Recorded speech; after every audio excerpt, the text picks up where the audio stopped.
अच्छा, यूट्यूब पे ये जो 24 घंटे वाले चैलेंज वीडियोस होते हैं, हम सब ने देखे हैं, राइट? पर कभी सोचा है कि ये असल में बनते कैसे हैं?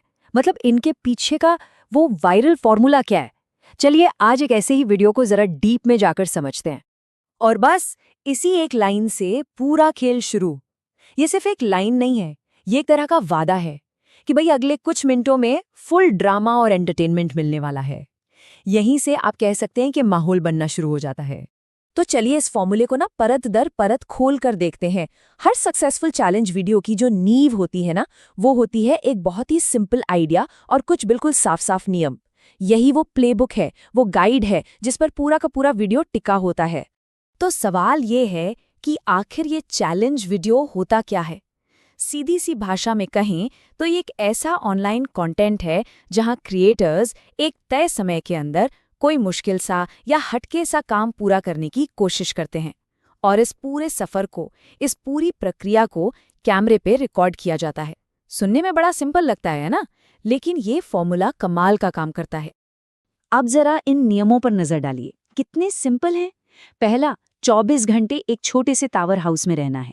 दूसरा, एक बार अंदर चले गए तो कोई नीचे नहीं आ सकता। और तीसरा, अगर नियम तोड़ा तो मिलेगी भयानक सजा।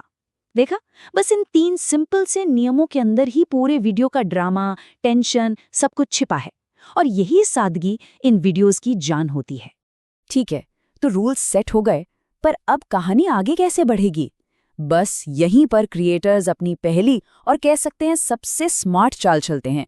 वो जानबूझकर एक कमी पैदा करते हैं, एक स्कैर्सिटी, ताकि ड्रामा अपने आप शुरू हो जाए। और इस केस में वो कमी है खाने की। खाना जैसी बेसिक जरूरत को एक कंपटीशन बना दिया जाता है। टेक्निकली इसे कहते हैं मैन्युफैक्चर्ड स्कार्सिटी, मतलब जानबूझकर किसी चीज की कमी पैदा करना। अब देखिए, खाना मुफ्त में नहीं मिलेगा, उसे जीतना पड़ेगा। और बस इसी एक छोटे से ट्विस्ट से वीडियो के पहले ही मिनट में विनर्स और लूजर्स बन जाते हैं। और यहीं से असली खेल शुरू होता है। और इस कमी को असलियत में बदलने के लिए एक गेम बनाया जाता है। जरा देखिए इन स्टेप्स को। एक टाइमर शुरू होगा, टावर की सीढ़ियों से नीचे भागो, जमीन को छुओ, प्रूफ के लिए एक पत्थर उठाओ और फिर वापस ऊपर भागकर टाइमर रोको। जिसका टाइम सबसे कम, उसे मिलेगा सबसे बढ़िया खाना। कमाल है ना, एक सिंपल से काम को कैसे एक थ्रिलिंग रेस बना दिया गया। और अब देखते हैं इसका नतीजा। ये टेबल सब कुछ साफ साफ बता रहा है। जीतने और हारने में जमीन आसमान का फर्क है। सोचिए, फर्स्ट आने वाले को प्रॉपर खाना, मैगी, पानी, स्नैक्स सब कुछ, और जो लास्ट आया उसे अगले 24 घंटे के लिए मिलता है बस एक छोटा सा जूस का डिब्बा और एक बिस्किट। यही जो खाने का बंटवारा है ना, यही आगे होने वाले सारे झगड़ों की असली जड़ है। अच्छा, तो शुरुआती रेस का एक्साइटमेंट तो खत्म हो गया। अब आता है सबसे मुश्किल हिस्सा, वो लंबा बोरिंग बीच का समय। इसे सैगी मिडल भी कहते हैं। तो इस दौरान ऑडियंस को एंगेज कैसे रखा जाए? इसके लिए क्रिएटर्स के पास 2 कमाल की तरकीबें होती हैं। एक तरफ है मिनी गेम्स। ये छोटे छोटे मजेदार इवेंट्स होते हैं जो कहानी में अचानक से एक्साइटमेंट और एक रैंडमनेस ले आते हैं। और दूसरी तरफ है स्टेज्ड ड्रामा, मतलब जानबूझकर क्रिएट किया गया ड्रामा, जैसे कोई प्रैंक हो गया जिससे लोगों के बीच में खटपट शुरू हो जाए। देखा जाए तो दोनों का मकसद एक ही है, बोरियत को एंटरटेनमेंट में बदल देना।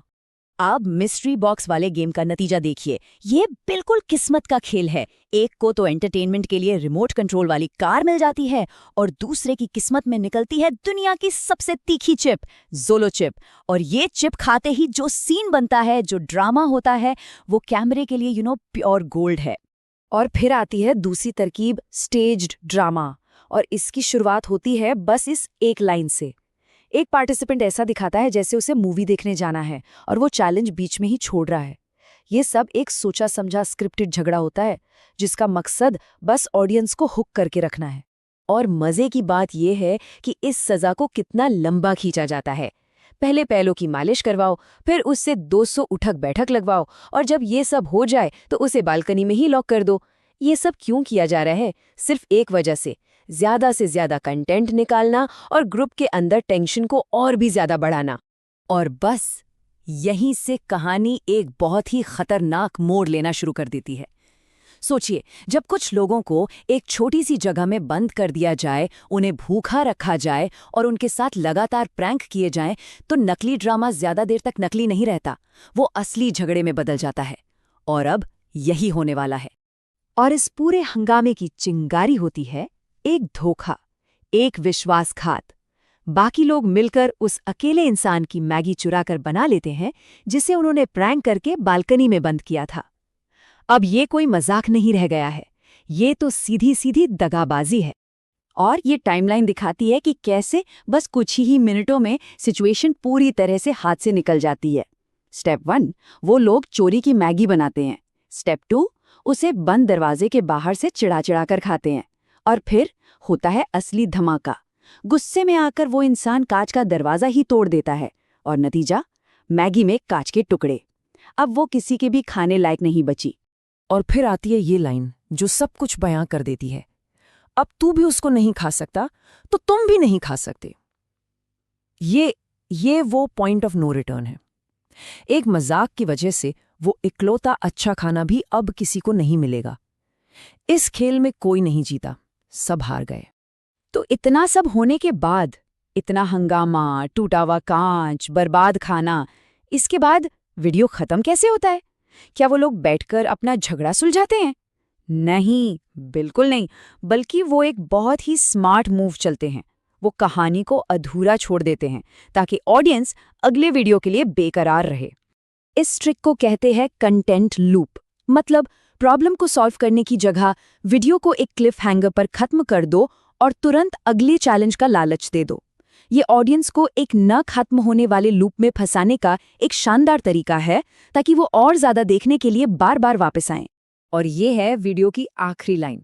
सोचकर देखिए, माहौल में इतना टेंशन है, कांच बिखरा पड़ा है, और क्रिएटर क्या पूछता है, तुम्हारे बीच में शॉपिंग चैलेंज करवाऊं? मतलब एक ड्रामा अभी ठीक से खत्म भी नहीं हुआ और अगले की तैयारी शुरू। ये एक नेवर एंडिंग साइकिल है। तो आखिर में ये पूरा एनालिसिस हमें एक बहुत बड़े सवाल के साथ छोड़ जाता है। ये जो हंगामा हुआ, जो गुस्सा था, जो दरवाजा टूटा, क्या वो सब असली था या फिर ये सब कैमरे के लिए एक परफेक्टली स्क्रिप्टेड ड्रामा था? आज के इस क्रिएटर कल्चर में शायद असलियत और दिखावे के बीच की ये जो धुंधली सी लाइन है ना, यही इन वीडियोस को इतना पॉपुलर भी बनाती है और इतना कंट्रोवर्शियल भी।